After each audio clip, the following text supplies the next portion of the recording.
శ్రీరస్తు శుభమస్తు అవిఘ్నమస్తు. శ్రీ స్కాంద పురాణ అంతర్గత కార్తీక పురాణము 11వ అధ్యాయము. పురాణ శ్రవణ మహిమ. శ్రీ మహావిష్ణువును అనేక రంగుల వస్త్రాలతో పూజించినట్లయితే అతడు ఉత్తమ ఫలాన్ని పొందుతాడు. కార్తీక మాసంలో స్నానమాచరించి దీపతోరణాలతో అర్చించినను, పురాణాన్ని విన్నప్పటికీ వినిపించినను సకల దోషాలు కరిగిపోతాయి. కార్తీక మాసంలో జనార్దనుని అవస పూలతో పూజించినట్లయితే పాపాలు అన్నీ హరిస్తాయి. అంతేకాక ఆ విధంగా పూజించిన వాడు చాంద్రాయన వ్రత ఫలాన్ని పొందుతాడు. అచ్యుతుని గరికపోచలతోనూ దర్భకొనలతోనూ పూజిస్తే వాని సూక్ష్మ శరీరము నశించి పరమపదాన్ని పొందుతారు. దీనికి సంబంధించిన ఒక కథ ఉంది. ఈ కథ పాపాలన్నింటినీ హరించి ఆయుర ఆరోగ్యాలు కలిగిస్తాయి. ఒకప్పుడు కళింగ దేశంలో మందరుడు అనే బ్రాహ్మణుడు కలడు. సుశీల అనే శుభలక్షణాలు గల భార్య, పతిభక్తి గలది ఆమె. మందరుడు స్నాన సంధ్యానుష్ఠానాలు వదిలిపెట్టి సేవకావృత్తిని స్వీకరించాడు. అతనికి వేరే జీవనోపాయం కూడా తెలియకపోయింది. అట్టి సమయంలో కూడా సుశీల తన భర్తను నిందించలేదు.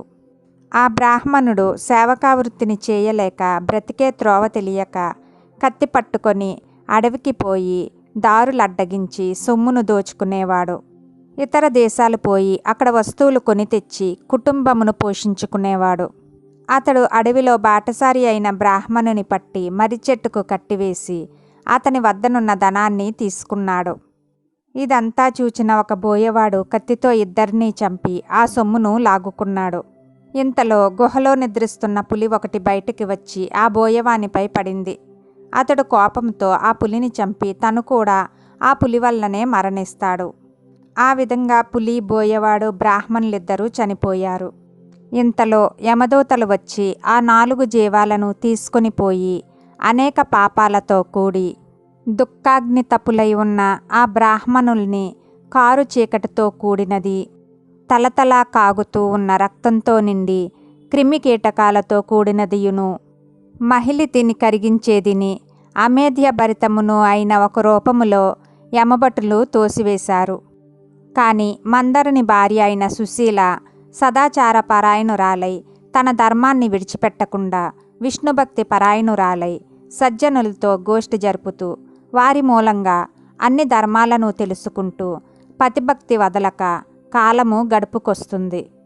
ఆమె అదృష్టం వలన ఒకనాడు ఆమె ఇంటికొక సాధువు వచ్చాడు.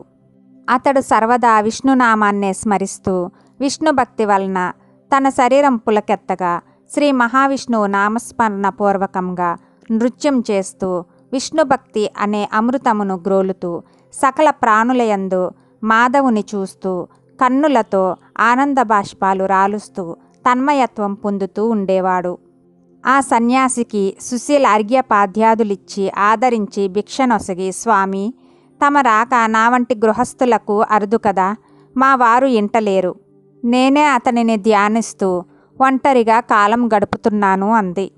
ఆమె మాటలు విన్న యోగి, సాయంకాలం విష్ణుదేవుని సన్నిధిలో పురాణం చదవాలి, నేను ఒత్తి 1 వేసి ఇమ్ము. నేడు కార్తీక పూర్ణిమ, ఈవేళ దీపదానం చేసిన వారి పుణ్యం ఏమని చెప్పను అని చెప్పాడు అతడు.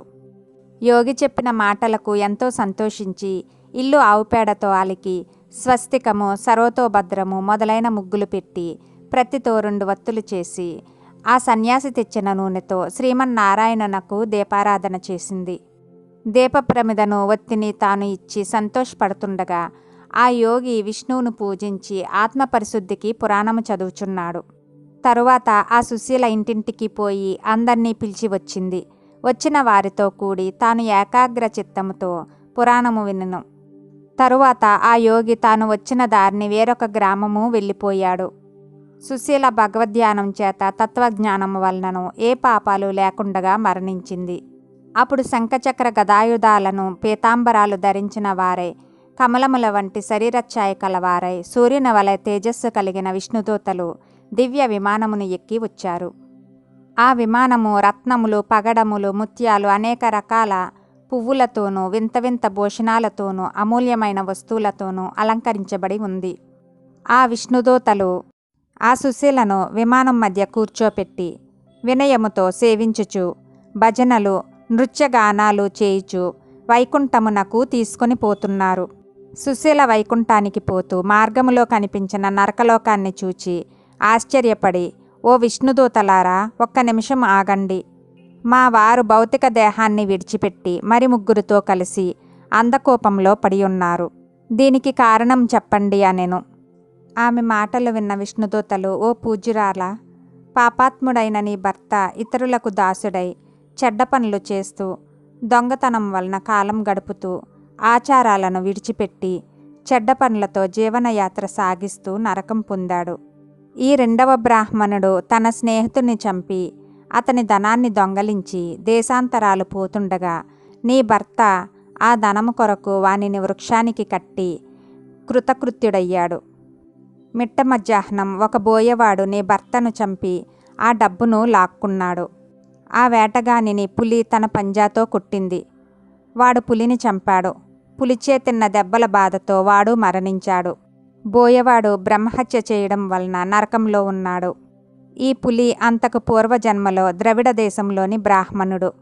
వాడు ఇది వినదగింది, ఇది వినకూడనిది అనే జ్ఞానము లేక మాంసాహారాలను భుజించడం వలన నరకం చేరుకున్నాడు.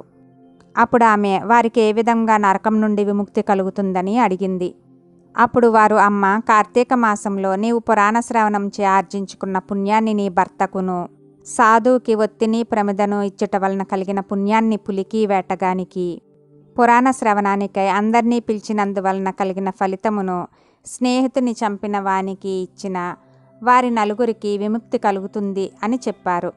అప్పుడు ఆమె ఆశ్చర్యపడి వారి ముక్తిని కోరుకుని ఉదారంగా ఆ ఫలితమును వారికి దారపోయగానే వారు సకల నరకాల నుండి విముక్తి పొంది విమానం ఎక్కి ఆమెను పొగుడుతూ వైకుంఠం చేరుకున్నారు.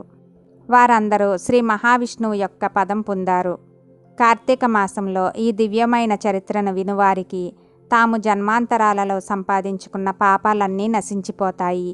ఇది శ్రీ స్కాంద పురాణ అంతర్గత కార్తీక మాహాత్మ్య మందలి 11వ అధ్యాయము సంపూర్ణము.